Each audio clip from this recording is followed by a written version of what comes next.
प्रिय छात्रों, good evening. यह मेरे हाथ में जो आप पेपर देख रहे हैं, यह पेपर कल 25 सितंबर को जो परीक्षा हुआ है 2022 में, यह यूपीएससी का यह पेपर है। इसी में आज हम इसका डिस्कशन कर रहे हैं। यह वीडियो 4 खंड में होगा। इसमें यह पहला खंड भाषा का इतिहास का, भाषा के इतिहास का हम यह डिस्कशन कर रहे हैं। इसमें देखते हैं कि प्रश्न क्या पूछा गया, क्या प्रकृति रहा है। तो जिस प्रकार से 21 में, 20 में, 19 में भाषा में 100% रिपीटेड क्वेश्चन रहा है, बहु रहा है, उसी प्रकार से इस बार भी 100% रिपीट क्वेश्चन रहा है। सारे क्वेश्चन रिपीट है तो स्वाभाविक रूप से है कि क्लास में कराया ही गया होगा। तो सारा क्वेश्चन, ऐसा कोई भी क्वेश्चन नहीं है जिसको क्लास में ना कराया गया हो। तो हम इस पर हल्का रेखांकित करते हैं, प्रकाश डालते हैं कि क्वेश्चन को हमें टेकल कैसे करना है, लिखना कैसे है। समय की बाध्यता है, इसलिए संक्षिप्त में हम इसको आपको हम क्वेश्चन का नेचर बताने की यहाँ पर कोशिश कर रहे हैं। मैथिली, इसमें पहला जो क्वेश्चन होता है वो अनिवार्य होता है, जो 10 नंबर का होता है। 5 बराबर 50 नंबर का ये क्वेश्चन होता है। जैसे मैथिली और बांग्ला पारस्परिक संबंध, तो मैथिली और बांग्ला, उड़िया, समिया, भाषा और लिपि दोनों का उत्पत्ति एक ही जगह से हुआ है। इस कारण से दोनों में पारस्परिक संबंध होना अपरिहार्य हो जाता है।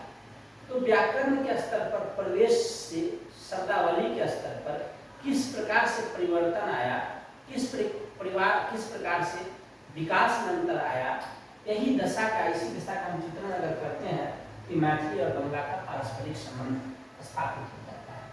प्राकृत भाषा वो अर्धमागधी, प्राकृत भाषा और अर्धमागधी।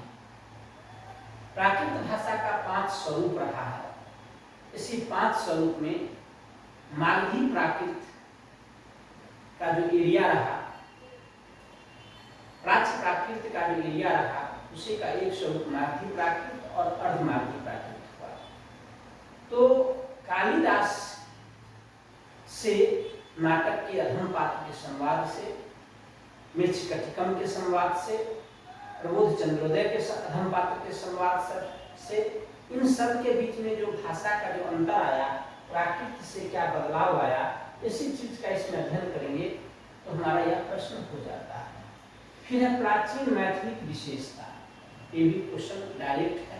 प्राचीन मैथिली का जो काल निर्धारण है, वह वर्णरत्नाकर से लेकर के गोविंद दास से पहले तक जो रचना है विद्यापति का, वर्णरत्नाकर का, और विद्यापति के जो समकालीन कवि हैं, उनका जो रचना है, उनकी रचना के आधार पर इसमें उनको भाषा का विशेषता लिखना है कि शब्दावली का क्या विशेषता रहा, व्याकरणिक स्वरूप का क्या विशेषता रहा, क्या भाषा में परिवर्तन रहा। तो ये सब जो है ना, भाषांतर परिग्रह, अनुग्राह्य शक्ति, ये सब की क्या स्थिति रही, क्या दशा रहा, ये सब इसमें हम तो लिखेंगे। तो प्राचीन मैथिली का विशेषता हो जाता है। फिर मैथिली का क्रिया भेद एवं विशेषता। क्रिया का कितना रूप होता है? 6 रूप होता है। अनुषंगी भाव 7 होते हैं। फिर क्रिया का एक अपना विशेषता होता है सबका। जैसे मैथिली के मुख्य क्रिया में लिंग भेद नहीं होता है, लेकिन लिंग भेद कराने के लिए अर्थगत लिंग का हम प्रयोग करते हैं। क्रिया का विशेषता हो गया।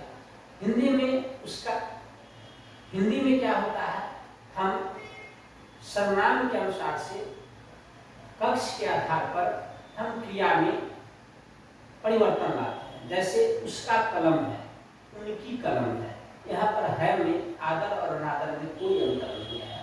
लेकिन अगर वही मैथिली आ जाए तो उसका के उकर कलम छिकैक आ या थिकैक, आदर में जाएंगे तो हुनक कलम थिकैन। तो क्या होगा, यही सब जो मैनिपुलेट अंतर होता है, यहाँ पर हमें लिखना होता है। मैथिली भाषा शास्त्र। भाषा शास्त्र क्या है, भाषा शास्त्र का मैथिली को क्या लाभ मिला है, ये सब अध्ययन हम इसमें करते हैं कि मैथिली भाषा शास्त्र डॉक्टर ग्रियर्सन के क्रिस्टोमैथी से वहाँ से शुरुआत हुआ, linguistic survey of India, Deenbandhu Jha, इस सब का जो योगदान रहा 2019 में भाषा के स्तर पर जो मानकीकृत स्वरूप प्राप्त हुआ, बंगाल नेपाल के स्तर पर अलग किया गया, मैथिली अकादमी पटना द्वारा अलग किया गया, ये सब का अध्ययन हम इसमें करेंगे। तो ये पहला क्वेश्चन हमारा पूर्ण हो जाता है। फिर दूसरा क्वेश्चन आता है, इसमें पहला क्वेश्चन आता है तिरहुता लिपिक महत्व, तिरहुता का महत्व और वर्तमान स्थिति। तिरहुता का अपना महत्व क्या होता है, तिरहुता महत्व आप इसमें सांस्कृतिक महत्व दे देंगे, वर्तमान स्थिति, साहित्यिक महत्व दे देंगे, और ये सब स्थिति को अगर हम वर्णन करेंगे, लिपि का अपना खास क्या महत्व है, ये सब को हम अगर इसमें पूर्ण करेंगे, फिर वर्तमान स्थिति के बारे में कि अभी क्या चल रहा है और किस किस प्रकार से इस पर कौन-कौन से संस्था कार्य कर रही है, इसके विकास के लिए यूनिकोड वगैरह का निर्धारण किस प्रकार से हुआ है, दुर्वाक्षर वगैरह संस्था के द्वारा किस प्रकार से इसके विकास के लिए कार्य किया जा रहा है, इसका कितना सकारात्मक पक्ष रहा है, ये सब अमेरिका अंशुमन पांडे फंड का कैसे विकास, ये सारी स्थिति को अगर हम इसमें पढ़ेंगे तो ये क्या हो जाएगा, वर्तमान स्थिति हो जाएगा। फिर है मैथिली सर्वनामिक विश्लेषण, दूसरा क्वेश्चन डी में आ जाता है, सर्वनाम का विशेषता आ जाता है, तो सर्वनाम का क्या क्या विशेषता होता है, यही चीज लिखना है इसमें। ये जनरल होता है, जिस प्रकार के सारा सभी भाषा में अपना सर्वनाम होता है, इसी प्रकार से यहाँ भी मैथिली का भी एक अपना सर्वनाम है, प्रणाम का रूप है। जैसे अभी हम पढ़े क्रिया में कहीं लिंग भेद नहीं होता, वैसे सर्वनाम में भी लिंग भेद नहीं होता है ना, उसका उसकी उसके, तो सब क्या हो जाता है, उकर हो जाता है, उनका उनकी उनके क्या हो जाता है, उनक हो जाता है। सर्वनाम क्या होता है, कुल निर्धारण में काम आता है, मतलब एक कुल में जो है ना दूसरे कुल से सर्वनाम नहीं जाता है।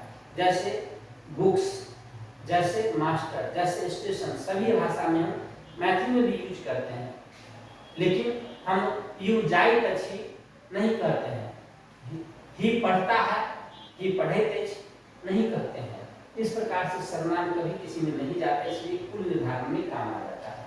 तो ये सब विशेषताएं हैं जो हमको लिखना है।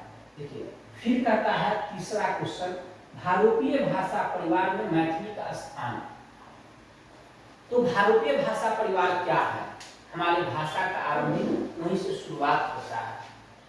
जैसे हम आपसे पूछे कि आपके खानदान में आपका क्या स्थान है, तो उसी प्रकार से हो जाता है भारतीय भाषा में मैथिली का क्या स्थान है। भारतीय मेरा खानदान है, मैथिली उसका ये वंशज है। फिर हम देखेंगे कि हमारा वंशावली इसमें क्या रहा, भाषा का हमारा विशेषता क्या वहाँ से आया, क्या डिफरेंट हुआ, क्या विद्वानों ने किस किस प्रकार से उसको अलग अलग वर्ग में स्थापित किया। इस चीज को अगर हम यहाँ पर अध्ययन करेंगे तो ये क्वेश्चन भारतीय भाषा में मैथिली का स्थान हो जाता है। फिर वही लिखते हैं कि मैथिली भाषा का आदि और मध्य कालक सप्रसंग विस्तार मंतव्य दिया। देखिए आप घबराना नहीं है, आपको यहाँ भी शॉर्ट में भी दे दिया प्राचीन मैथिली की विशेषता, और यहाँ पर भी आदि और मध्य काल दिया। तो आदि काल का मतलब होता है प्राचीन काल दिया था, डबल बार पूछा तो डबल बार हम लिखेंगे। और यहाँ पर क्या है, तीसरा का जो ये है आदि काल और मध्य काल के प्रसंग में लिखा गया है, तो यहाँ पर इस दोनों को जो है ना, यहाँ पर मध्य काल दोनों का हम प्रसंग लिखेंगे। इसमें हम विशेषता पर बल दिए थे, यहाँ पर प्रसंग में बल देंगे, कैसे विकास हुआ, क्या क्या रूप धारण किया। फिर देते हैं कि बी में है संस्कृत भाषा से मैथिली प्रभाव। संस्कृत से ही मैथिली का क्या हुआ है, जन्म हुआ है। जैसे वर्णमाला है, संस्कृत से ही मैथिली में आया है। जैसे व्याकरण का स्वरूप है, अष्टाध्यायी से आरंभ हुआ था, मैथिली का भी वही नींव रहा। दीनबंधु झा, पंडित दीनबंधु झा ने लिखा, इसीलिए व्याकरण, इसलिए उनको मैथिली का पाणिनि भी हम कहते हैं। तो ये सब जो है ना, संस्कृत का क्या क्या परिणाम रहा है, क्या क्या प्रभाव रहा है, सब व्याकरण लिपि सब के स्तर पर जो है ना यहाँ पर अध्ययन करेंगे, और यही हमारा एक प्रश्न पूरा हो जाएगा।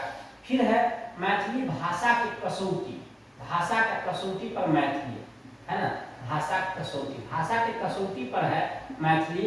इसी कारण से मैथिली को अष्टम अनुसूची में स्थान भी मिला है ना। नेपाल में भी राज्य सूची में भी स्थान मिला है, मॉरिशस में भी राज्य सूची में स्थान मिला है, झारखंड के राजकीय सूची में मिला। क्यों? क्योंकि मैथिली एक भाषा की कसौटी को पूर्ण करता है। कसौटी मतलब भाषा के लिए निर्धारित तत्व क्या क्या होता है, जैसे गरिमापूर्ण साहित्य होना चाहिए, व्याकरण होना चाहिए, लिपि होना चाहिए, है ना। तो ये सब जो है ना, ये सब भंडार होना चाहिए, भाषा शास्त्र, भाषा विकास की परंपरा होना चाहिए, तो सारे चीज मैथिली में उपलब्ध है। यही कारण है कि मैथिली को भाषा की कसौटी पर कसा जाता है। भोजपुरी में ये सब चीजें नहीं है, इसलिए उसको भोजपुरी को नहीं मिल पाया और मैथिली को अष्टम अनुसूची में स्थान मिला। यही हमको भाषा की कसौटी देखना है। 4 में है कि मैथिली भाषा के विकास में अभट्ट का योगदान। आज भी मिथिला में एक गांव में 2 रंग का भाषा होता है। निम्न जाति का अलग भाषा होता है, उच्च जाति का भाषा अलग होता है। यह भेद आरंभ से ही रहा है। निम्न वर्गीय जो भाषा रहा वो भ्रंशित रहा और ब्राह्मणों के बीच का जो भाषा रहा वो अभट्ट रहा। साहित्यिक स्तर पर विद्यापति ने एक मिलाने का कोशिश किया, साहित्यिक स्तर पर तो एक हो गया, लेकिन सामाजिक विभेद आज भी बना हुआ है। वही मध्यकाल में जो अभट्ट जो भाषा ब्राह्मणों का देशी रहना था, वही चीज चूंकि ब्राह्मण लोग के द्वारा ही साहित्य लिखा जाने लगा, उनका स्वाभाविक है कि जो व्यक्ति अपने साहित्य को लिखेंगे उनका प्रभाव उस पर पड़ना तय है। और अभट्ट अंत में मैथिली के साथ समाहित हो गया, इसलिए अभट्ट का प्रभाव मैथिली भाषा पर है। यही हमें मूल्यांकन करना है। मैथिली असमिया का संबंध जैसे बंगला का संबंध का निर्धारित करेंगे, वैसे ही जो है ना हम यहाँ पर मैथिली असमिया का संबंध निर्धारित करेंगे। मैथिली भाषा, यदि भाषा की परिभाषा दे तो बोली सोकर पृथक दिखा, तो भाषा क्या होता है। भाषा के लिए अभी यहाँ पर जैसे देख लीजिए कि भाषा की कसौटी क्या है, वही भाषा का परिभाषा हो जाएगा कि भाषा का जो परिभाषा होता है वो मानक स्वरूप का है, परिभाषा लिखना है। भाषा जो मानक स्वरूप होता है वह हर क्षेत्र में और हर व्यक्ति के द्वारा वैसे चीजों को पालन कर पाना संभव नहीं होता है। उससे जो बदला हुआ रूप होता है उसी को हम क्या करते हैं, क्षेत्र के अनुसार से, वर्ग के अनुसार से, स्तर के आधार पर परिवर्तन आ जाता है, उसी को हम बोली कहते हैं। तो वहाँ पर ये अंतर लिख देंगे, फिर भाषा और बोली में अंतर क्या होता है, इस चीज को जो है ना एक डायग्राम के माध्यम से, जैसे भाषा का क्षेत्र हुआ छोटा छोटा, बोली का क्षेत्र हुआ जैसे भाषा का क्षेत्र बड़ा, बोली का क्षेत्र छोटा, एक भाषा में कई भाषा या बोली, एक भाषा क्षेत्र मात्र एक भाषा। इस प्रकार से जो है ना भाषा का शिष्ट स्वरूप, इसका जो है ना हम अशिष्ट नहीं लिख सकते, क्योंकि कोई भाषा अशिष्ट नहीं होता, हाँ भ्रंशित हो सकता है। यहाँ पर हम इसको कहेंगे कि इसका प्रभाव भ्रंशित होता है। ये साहित्य लेखन में प्रयोग होता है तो ये लोक साहित्य लेखन में प्रयोग होता है। इस प्रकार से तमाम विशेषताओं और अंतर को हम स्पष्ट करेंगे और इस प्रकार से ये हमारा भाषा का खंड समाप्त हो गया। और बस इतना कहना चाह रहे हैं कि मैथिली में बहुत सारे बच्चे मिथिलांचल के हैं और अब आकर के कल से 3-4 लड़के हमारे, ये 24 घंटा भी नहीं हुआ है और 24 घंटा के अंदर जो है 3-4 लड़के आए हैं और कहे, कोई कह रहे हैं कि हम इकोनॉमिक्स से लिखे, कोई कह रहे कुछ, कोई कह रहे कुछ। और ऐसे लड़के जो है ना फंसते रहे हैं और मिथिलांचल के बच्चों को एक या अमृत के समान यह एक सब्जेक्ट है जिसे लोग समझ नहीं पा रहे हैं और कुछ समय गंवा देने के बाद यह समझ पा रहे हैं। तो वैसे लड़कों से आग्रह है कि इसको एक बार जरूर देखें। मैथिली कोई भी नहीं पढ़ा हुआ होता है, हमारे यहाँ मैथिली अनिवार्य शिक्षा नहीं रहा है, लेकिन आप बंगाल के बच्चे, महाराष्ट्र के बच्चे, उड़ीसा के बच्चे, राजस्थान के बच्चे, पंजाब के बच्चे, यूपी के, बिहार में भोजपुर वगैरह क्षेत्र के तो कई लड़के है ना मैथिली से पढ़े ही नहीं है बल्कि सफल भी हुए हैं। अभी पर लगातार 3 बार से बीपीएससी में भी अगर 1 to 20 में अगर रैंक आ रहा है तो वो भी गैर मैथिल क्षेत्र के ही लोगों का आ रहा है। मैथिली भाषा में 100% सिलेबस जैसे भाषा में हुआ है वैसे साहित्य के इतिहास में भी हुआ है। पद्य खंड में 1-2 क्वेश्चन नया आया हुआ है जो ऐसा नहीं कि क्लास से कोई बाहर हो। गद्य में 100% रिपीटेड क्वेश्चन है। तो इस प्रकार से जो है ना अगर 25-30 नंबर अगर हटा दिया जाए तो 100% क्वेश्चन रिपीट आता है। 800 का पेपर हुआ जिसमें लिखना है आपको 500, अगर 50 नंबर रिपीट नहीं भी हुआ तो 750 नंबर आपके पास रिपीट है और लिखना है 500 नंबर का। केवल आप 5 साल अगर क्वेश्चन भी कर लेते हैं तो आपको पूरा हो जाता है। इसलिए इस सब्जेक्ट को, पोटेंशियल को समझिए और इसको अंतः दिल से लेकर के इसको एक बार पढ़ने का जरूर प्रयास करिए, क्योंकि इससे आफ्टर लाभ आप ही को होगा। बाहर लड़के लाभ उठा रहे हैं और आप इस लाभ से वंचित हो जा रहे हैं। इसलिए आपसे हम इतना कहना चाहेंगे कि नहीं पढ़े हैं या पढ़े हैं, हम एक 0 लेवल से पढ़ाना शुरू करते हैं। सबसे पहले मैथिली लिखाना, लिखते कैसे हैं यह बताते हैं। 4 वीडियो आप इसी चैनल पर पड़ा हुआ है, तो शॉर्ट में है, उसको भी आप देख करके अनुमान कर सकते हैं कि मैथिली लिखना कितना सरल है।